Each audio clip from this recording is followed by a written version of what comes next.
Our first speaker is Olga Soloveva from Frankfurt University, and she will tell us about transport properties of hot and dense QGP. Please, Olga.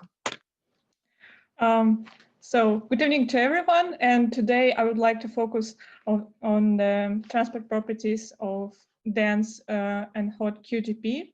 And the motivation of our study is to explore the QCD phase diagram at finite temperature and chemical potential through heavy ion collisions. So in order to do so, one can consider transport model such as Parton-Hadron string dynamics, which we will discuss later. And in the transport models, you need to know the microscopic properties of relevant degrees of freedom, such as cross-sections and masses, which is notoriously difficult to calculate from first principles in this region. So in order to do so, to explore the microscopic properties, one needs to rely on effective models, such as Dynamical QuasiParticle Model or Nambu-Jona-Lasinio. So first of all, we will consider QGP in equilibrium using this effective model, as I mentioned before, and we will consider transport coefficient at finite temperature and maybe for the crossover region, and then we will go higher in maybe, and we'll consider effects of critical endpoint and possible first-order phase transition using Polyakov Nambu-Jona-Lasinio model. So another way to explore this phase diagram using heavy ion collisions and the partonic phase is rely on hydrodynamical simulations. And also for hydrodynamical simulations, you need an input, and such as input is a transport coefficients, such as shear viscosity. So, and what is really interesting about the QCD medium, that it is the smallest medium, but it has the smallest value of shear viscosity, while it is the hottest medium.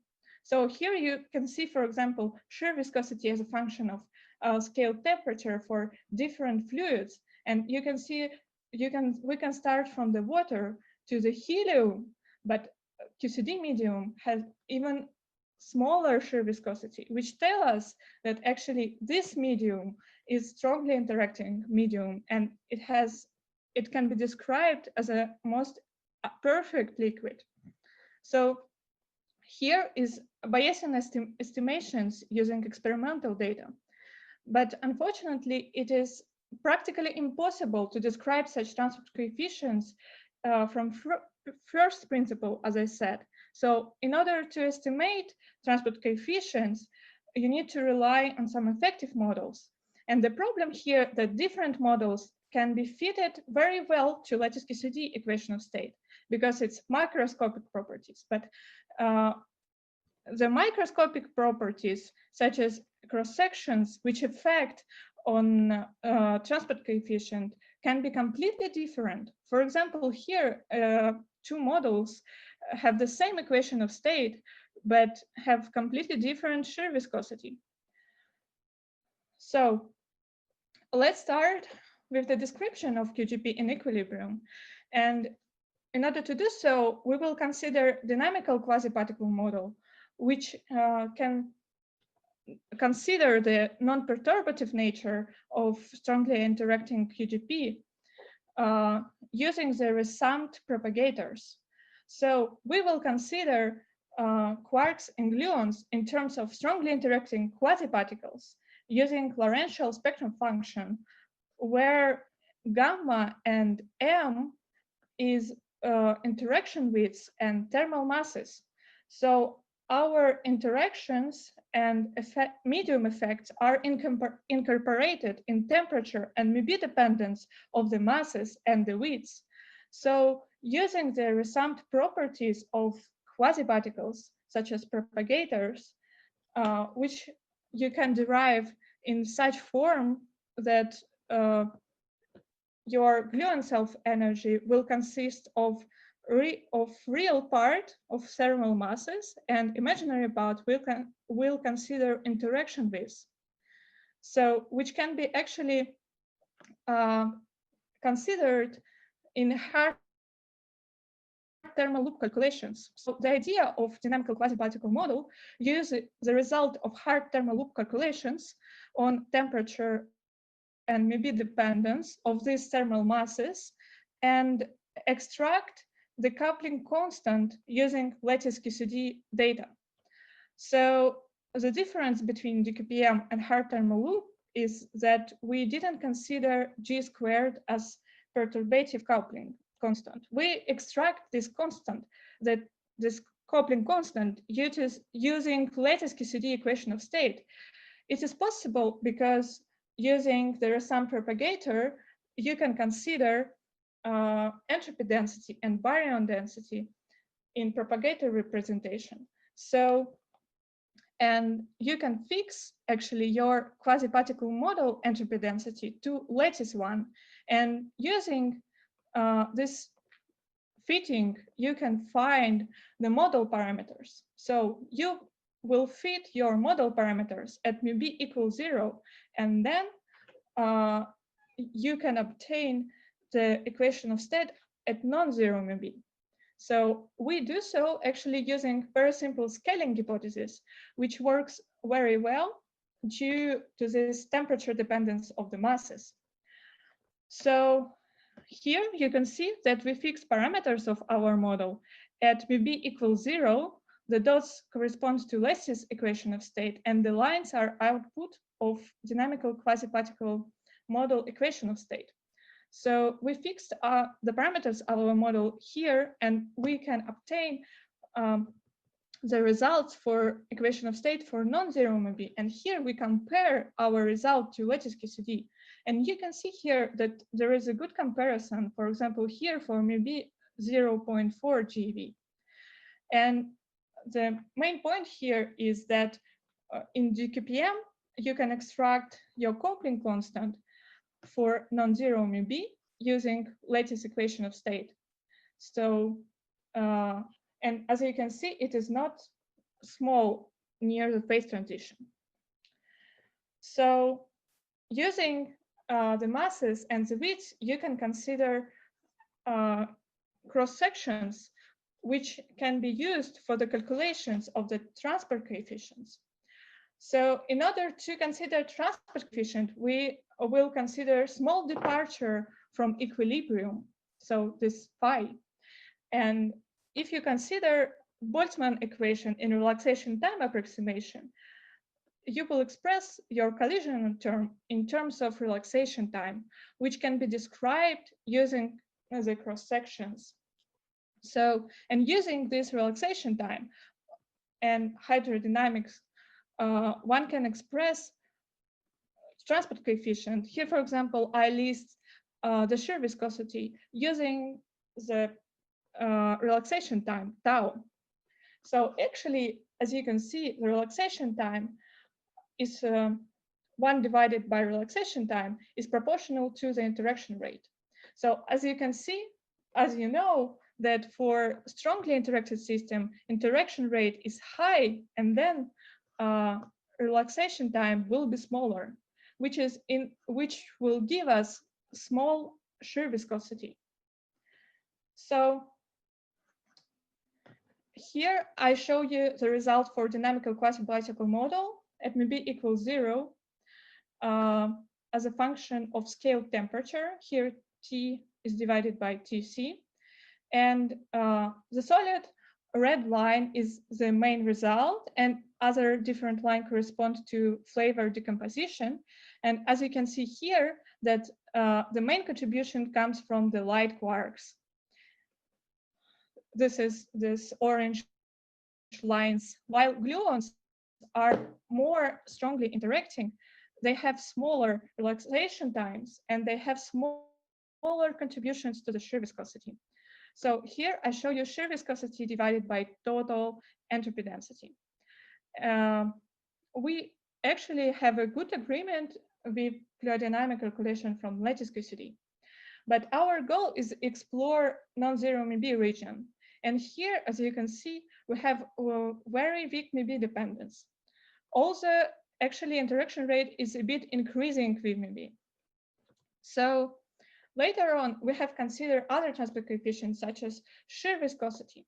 And here, for example, we have obtained non-zero value of shear viscosity near phase transition, which is in accordance with the expectations, because lattice QCD data predicts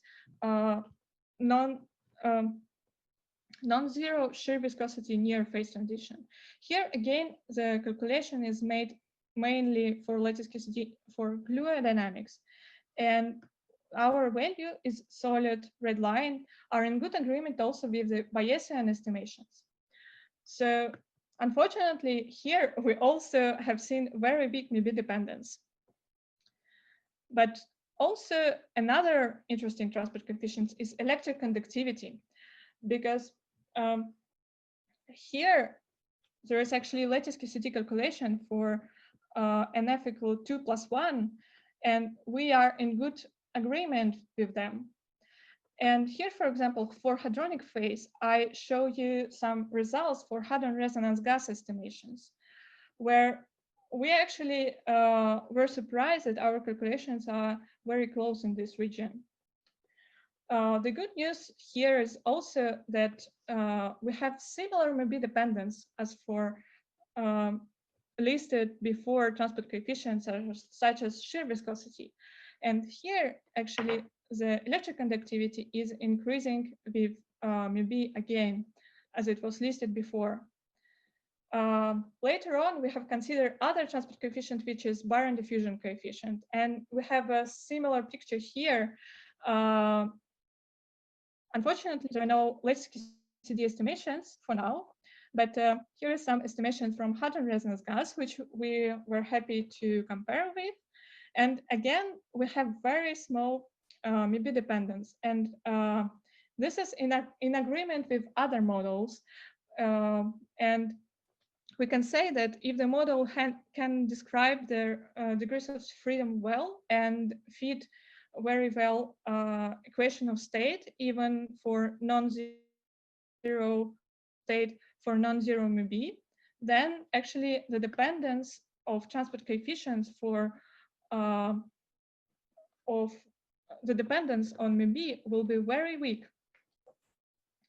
And in order to proceed at higher maybe, because here we consider only crossover region where maybe varies from 0 to 0.5 GeV, we need to go in higher region, and we will do so within the Polyakov Nambu-Jona-Lasinio model.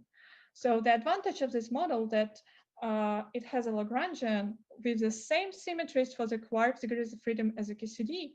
So we have a chiral symmetry, and here also the Polyakov potential is taking account the gluon contributions. So we fixed our parameters using the vacuum values at of masses and decay constant, and using the Gluon dynamics at mu equals 0, and then you can obtain the equation of state and effective masses within the PNJL model at non-zero mu b. So, as I said, here the effective masses for quarks are completely different. It is chiral masses, which is decreasing with the temperature, as you can see here. And in Polyakov Nambu-Jona-Lasinio, you can consider first order phase transition at high MB, and it can be seen here as a sudden change of quark masses. Here also listed the strange meson masses, which is higher than light quark, for the light quark. So, as I said to you before, PNJL allow for predictions for finite MB. And here listed the comparison to lattice QCD at MB equals 0, and at extremely high MB, there is a comparison with PQCD calculations. So in this particular model, the critical endpoint located at very high MB, where MB over T is around 8.7. So we will proceed with calculation of transport coefficient, such as specific shear viscosity. And here, when we consider Polyakov Nambu-Jona-Lasinio, we don't have gluons here because we don't have relaxation time for gluons. We have relaxation time only for quarks, but we take into account gluons using the modified distribution function. So here you can see the relaxation time as a function of scaled temperature for Polyakov Nambu-Jona-Lasinio model with the comparison to our with the previous result for PNJL model. So here you can see the result for the shear viscosity for the PNJL model, again as a function of scaled temperature with the previous results, which I showed you before with DQPM, and you can see that even the models are completely different. The shear viscosity have really same very close temperature dependence and very close value in the vicinity of phase transition. And again, we are very close to Gluon dynamic estimations of shear viscosity. But our goal is to consider high values of μb. And here I show you the evolution of shear viscosity with Quark chemical potential. So here you can see that in the vicinity of chiral phase transition, there is a small dip at μq or μb equals 0. And when we increase chemical potential, actually the temperature dependence near the chiral phase transition is changing. And it is for very high chemical potential, 0.5 GeV or 1.2 GeV in μb, the temperature dependence is completely different. And again, here you can see the same trend for the μb dependence. The shear viscosity is increasing with μb. But in order to consider other transport coefficients, such as electric conductivity, which actually take into account mainly the Quark degrees of freedom, we showed you here the result for PNJL calculations, and with comparison to the DQPM one. Despite the small differences in value, the temperature dependence actually are very close. And here you can see the same trend that the electron conductivity is increasing with μb. And the picture is also very close to the shear viscosity, that the temperature dependence near the phase transition are really changing with μq, and the temperature dependence for first of the phase transition region is completely different. But our goal is to study partonic phase evolution using the transport model and heavy ion collisions. So the advantage of transport model that you can propagate your particles from initial to the final state. So transport model describes the full evolution of your medium, while other models can describe only part of it. Of course, it is very important to compare with other transport models and also with the hydro estimations. We will consider pattern hadron string dynamics, which is off-shell transport approach based on the phase space representation of Canonic-Bohm equation for the partonic and hadronic phase. And as I discussed before, the partonic phase is described in terms of quasi-particles within the DQPM model, where the formation of QGP is appear when the critical energy density are very high, where the energy density is larger than critical energy density, and when the density drops down, the QGP phase is hadronizing to off-shell mesons and baryons. So actually in transport theory, you don't have temperature and μb. So, but we need the temperature and μb in order to describe our quasi-particle microscopic degrees of freedom. So we want to extract the temperature and μb in the transport model. And we can do so with the use of lattice QCD data. So in the transport theory, you can calculate in each space-time cell the T-menu tensor, which will give you energy density, and you also can calculate the baryon density. And in order to extract temperature and maybe you can solve these equations where you can use expansion of baryon density and energy density in terms of baryon number susceptibilities from lattice QCD. And in using these equations, you can obtain temperature and maybe. So here, for example, it is shown the transfers, the energy density for different cells and specific time in transverse plane. So as you can see, there's a lot of fluctuations. So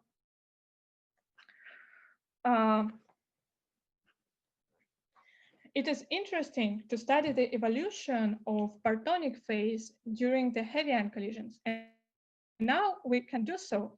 Here, for example, I show you the temperature and baryon chemical potential profile for cells at mid rapidity, cells for the QGP cells for square root of S70 GeV, and for different time. And initially, there is a lot of QGP cells, while at later time, you can see that QGP cells are mostly located in the central region, and actually the temperature drops down, as well as you can see the same picture for the baryon chemical potential. And as you can see here, we depicted the evolution of partonic phase in the heavy ion collisions with time. And as you can see, it's not only one values of µb. Actually, evolution of QGP is not trivial. Here you can see that during the evolution, you probe actually the region of µb. And at later time, you can see that average value of your chemical potential is actually near 0.25 GeV. So actually these values in accordance with estimations from statistical models. But our goal is to find the traces of the QGP at finite µb in observables using the transport approach. In order to do so, we will consider the PHSD with different versions. So initially, PHSD for 0 is considering only isotropic partonic cross-sections with masses and widths of quasiparticles which are only sensitive to the temperature or to the density. So, and there is no angular dependence here. In PHSD 5, we have calculated the partonic cross-sections explicitly, and it depends on the angle, on the square root of S, on the masses, on the temperature, and to the µb. And here we will consider two different lines for the observables. Here we put µb equals 0 in order to see just effect of angular dependence, and the red line will correspond to the full PHSD 5 version, where the µb dependence also is considering. So let's start with the high energies, where square root of S is 200 GeV. And we will consider here the rapidity spectra for different particles for 3 versions, as I said you here. Actually, here is 3 lines. And as you can see here, for all the particles, the 3 lines are completely very close to each other. So this is due to that fact that actually at high square root of S, there is low µb dependence. And also here you can see actually the difference for these 2 lines, which is green line and red and blue line. So it actually depicts the angular dependence. So the similar picture you can see here for the corresponding PT spectra. But then you can say, okay, then we'll go to the low square root of S, where actually the mu B is expected to be higher. So let's do so. We will go for square root of S 70 GeV, where actually the mu B is higher. But unfortunately, we also don't see a difference for mu B dependence. So as you can see here, there is no difference between these two lines. And it is actually expected because at high mu B regions, we probe the QGP fraction is small. So here, for example, you can see the partner energy fraction for the different energy as a function of time. And while for high energies, the QCD mediums stay mainly in the partonic phase, for the lower energies, actually the QCD mediums stays mostly in hadronic phase. So in order to consider more sensitive probe, we have calculated elliptic and directed flows. So for the elliptic flow, we also didn't see any difference for the mu B dependence, but we have seen only difference for angular dependence. And as you can see here, we also compared the high energy collisions with the low energy collisions, where we also don't see visible effect of mu B dependence. And we have seen only small effect of the angular dependence. And actually, we also have found that flow is sensitive to the equation of state.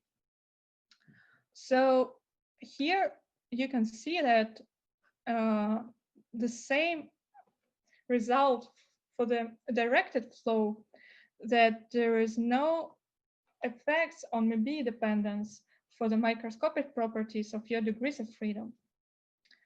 So to summarize, I want to say that we have studied the influence of baryon chemical potential on properties of QGP in equilibrium, as well as a QGP created in heavy ion collisions, also far from equilibrium.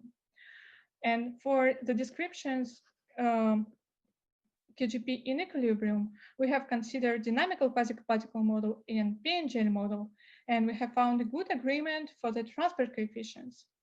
While for the heavy ion collisions, we studied the non-equilibrium QGP using the extended parton hadron string dynamics approach. And we find only small traces on the mu B dependence of the partonic scattering dynamics in the heavy ion observables. So, and this is due to the fact that actually at high square root of S, we probe small mu B regions. And when we consider small square root of low square root of S, we have considered the volume of fireball is very small, and the fraction of the partonic phase is really very small comparing to the high square root of S. So, and finally, we didn't find the mu B dependence on the observable, but we have found the angular dependence of the flow coefficients on the observables. So thank you for your attention. And here you can see some references. Okay, thank you, Olga. Thank you very much. Now, please, if you wanted to ask question, raise your hand, but please postpone the long questions to the discussion session. I see one hand, it's Nuxar, let me unmute you. Thank you. Yeah, please, go ahead, yes. You mentioned quasi-particles. What are the characteristics of that quasi-particles? In the discussion section, I will describe them. Thank you. Okay, great. So, some other questions to Olga? Okay, I don't see other raising hands. So should I answer now or later? Might be in discussion session. So then let's thank Olga again. Thank you very much.